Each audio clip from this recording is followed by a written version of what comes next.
ఓం శ్రీ గురుభ్యో నమః. ఓం శ్రీ మహాగణాధిపతే నమః. అందరికీ నమస్కారం. ఈ వీడియోలో సురఫా యోగం అనగా ఏమిటో అనే విషయాన్ని ఇక్కడ తెలుసుకుందాం.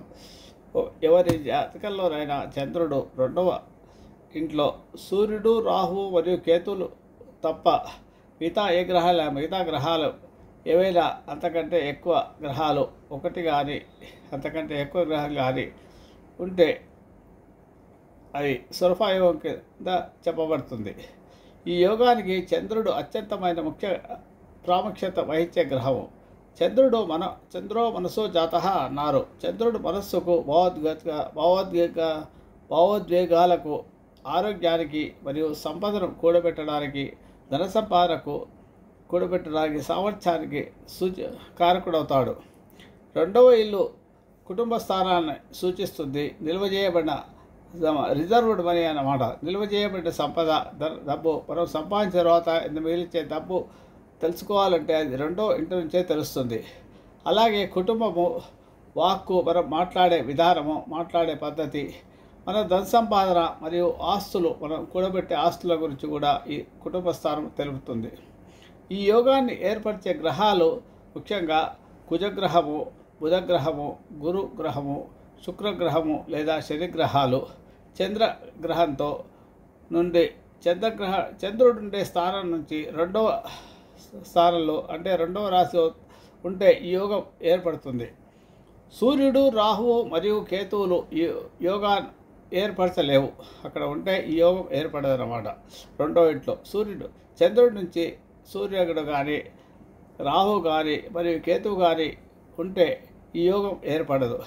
కాబట్టి శుభయోగం యొక్క ప్రయోజనాలు, శుభయోగం ఒక వ్యక్తి యొక్క ప్రయోజనాలు ఎలా ఉంటాయో మనం పరిశీలిస్తే దీని ద్వారా పొందే అతనికి కలిగే ప్రయోజనాలు ఏంటో ఇప్పుడు తెలుసుకుందాం. శుభయోగం యొక్క ఇది మనిషి యొక్క వ్యక్తి స్థిరత్వాన్ని, ఆర్థిక స్థిరత్వాన్ని తెలియజేస్తుంది. ఈ యోగం ఉన్న వ్యక్తులు స్వతంత్ర వ్యక్తులుగా సొంత ప్రయత్నాల మీదే, ఎవరి మీద ఆధారపడకుండా స్వాధీనంగా సొంతంగా సంపాదించి చాలా పైకి వస్తారు. అలాగే ఆర్థిక స్థిరత్వాన్ని కూడా సాధిస్తారు మరియు విలాసవంతమైన జీవితాన్ని గడుపుతారు వీరు. ఈ యోగం మంచి తెలివితేటలు, అద్భుతమైన నిర్ణయాలు తీసుకునే నైపుణ్యాలు మరియు పదునైన మనస్సును సూచిస్తుంది. సునభయోగం ఉన్న వ్యక్తులు సమాజంలో గౌరవాన్ని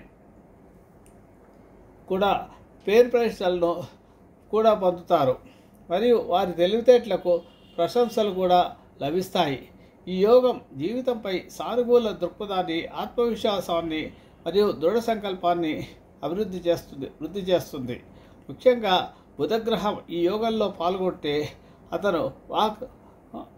అతని యొక్క మాట తీరు చాలా స్పష్టత మరియు వాదన నైపుణ్యం మెరుగుగా ఉంటుంది. నోట్లో బెల్లం పెట్టినట్టుగా మాట్లాడము, అవతలి వాళ్ళని అట్రాక్ట్ చేయగలగడము, అవతలి వాళ్ళని ఆకర్షించడం అనే తెలివితేటలు చంద్రుడి నుంచి రెండో స్థానంలో బుధగ్రహం ఉంటుంది. పారరసంలాగా వాళ్ళు చకచకా మాట్లాడగలుగుతారు. ఏ విషయాన్నైనా ఆశువుగా చెప్పగలుగుతారు. ఇది వ్యాపారం లేదా బహిరంగ ప్రసంగం వంటి రంగాల్లో విజయానికి దారితీస్తుంది. మంచి ఫ్యాకల్టీగా, మంచి వక్తగా కూడా పేరు సంపాదించుకోగలుగుతారు వీరు.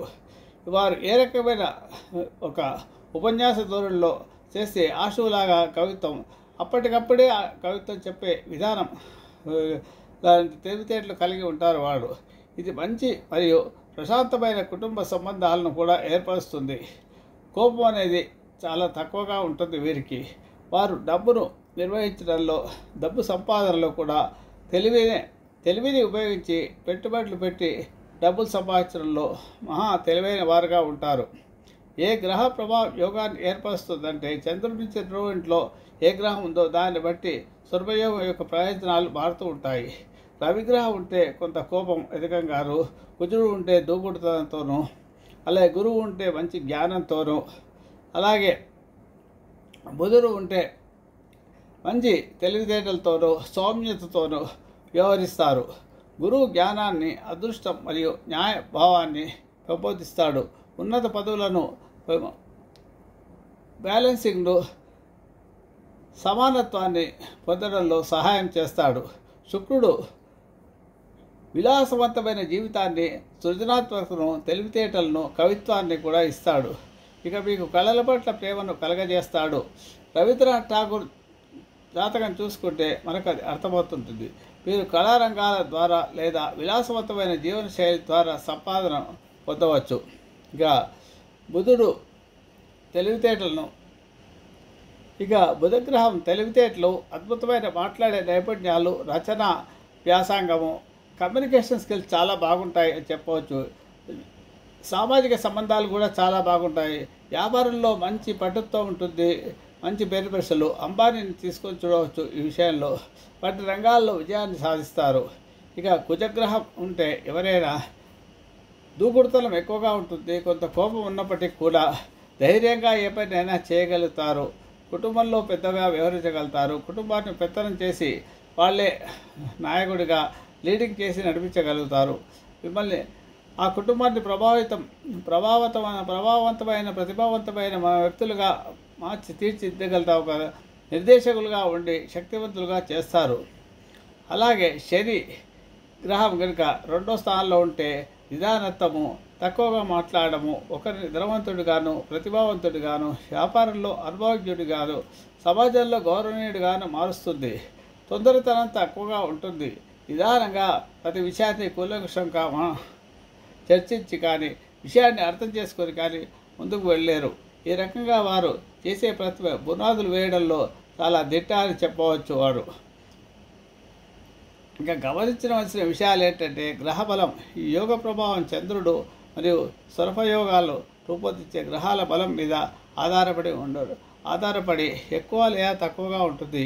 ఇవి ఆ గ్రహ దశలు వచ్చినప్పుడు మాత్రమే వీటి ప్రభావం కనిపిస్తుంది. ఎప్పుడు జాతకంలో మామూలు కారకత్వాలు ఉన్నప్పటికీ కూడా వాటికి ఫలితాలు ఎక్కువగా వాటి దశలు అంతర్దశల్లో మాత్రమే ఎక్కువగా మనకు కనిపిస్తాయి. దుష్టగ్రహాల ప్రభావం ఉంటే కుజుడు లేదా శని వంటి దుష్టగ్రహాలు ఈ యోగాన్ని ఏర్పరిచినప్పుడు అవి సంపదను మరియు ప్రభావంపై కొంత ప్రభావాన్ని చూపిస్తాయి. కాబట్టి కొంత ఇబ్బందులతో కూడిన జీవితం ఉంటుంది. దాన్ని సాధించే మార్గాన్ని భిన్నంగా కూడా మనుషులు కొంత కష్టపడి పైకి రావాల్సిన పరిస్థితి ఏర్పడుతుంది. కొన్ని ప్రతికూల పరిస్థితులను ఎదుర్కోవాల్సిన సవాళ్లను ఎదుర్కోవాల్సిన అవసరం కూడా ఏర్పడుతుంది. ఇక ఇతర యోగాల ప్రభావం, జాతకంలో ఇతర గ్రహాల అమరికలు కూడా ప్రభావం కూడా ఈ ఉంటే వాటిని కూడా పరిగణలో తీసుకోవాల్సి వస్తుంది. ఉదాహరణకు చంద్రుడికి ఇరువైపులా గ్రహాలు లేకపోతే అది కేమద్రుమ యోగంగా ఏర్పడుతుంది. ఇక చివరిగా మనం గమనించిన విషయాలు ఏంటంటే ఈ యోగ ప్రభావం చంద్రుడు మరియు సురఫాయోగం వల్ల రూపొందించే గ్రహాల ప్రభావం మీద ఆధారపడి ఎక్కువగా లేక తక్కువగా ఫలితాలను ఇస్తాయి. దుష్టగ్రహాల ప్రభావం ఉంటే కుజుడు లేదా శని వంటి దుష్టగ్రహాలు ఈ యోగాన్ని ఏర్పరిచినప్పటికీ జీవితంలో కష్టసుఖాలు ఎక్కువగా ఉంటాయి. కష్టపడి సంపాదించాల్సిన అవసరం ఉంటుంది. కానీ చివరికి ధనలాభాలే ఉంటాయి. మంచి స్థితి ఏర్పడుతుంది. 40 సంవత్సరాల తర్వాత కానీ వారి జీవితం వృద్ధిలోకి రాకుండా ఉండదు. దాన్ని సాధించే మార్గాన్ని భిన్నంగా ఎదుర్కోవాల్సిన అవసరం, సవాళ్లను ఎదుర్కోవాల్సిన ప్రతికూల పరిస్థితులు ఎదుర్కోవాల్సిన పరిస్థితి ఏర్పడుతుంది. ఇక జాతకంలో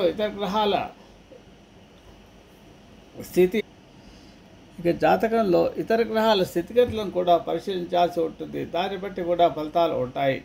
ఉదాహరణకు చంద్రుడికి ఇరువైపులా గ్రహాలు లేకపోతే అది కేమద్రుమ యోగంగా ఏర్పడుతుంది. ఇది సాధారణంగా మన అశాంతిని మరియు సంపదకు అవరోధాలను కలిగిస్తుంది. కానీ చంద్రుడి కేంద్రంలో గ్రహాలు ఉంటే ఈ కేమద్రుమ యోగం అంతగా ప్రభావం చూపించదు. చివరిగా చెప్పాలంటే సురభయోగం మనస్సుపై ఇతర గ్రహాల ప్రభావాన్ని సూచిస్తుంది. ఇది ఒకరికి బలమైన మానసిక స్థితిని మరియు సానుకూల దృక్పథాన్ని కలగజేస్తుంది, ధైర్యాన్ని ఇస్తుంది. ఏ పని సాధించగలిగే మనోధైర్యం మనిషికి కలుగుతుంది. ప్రయత్నాల ద్వారా ధన సంపాదన మరియు విజయాలను సాధించగలుగుతాడు ఆ వ్యక్తి. శుభమస్తు.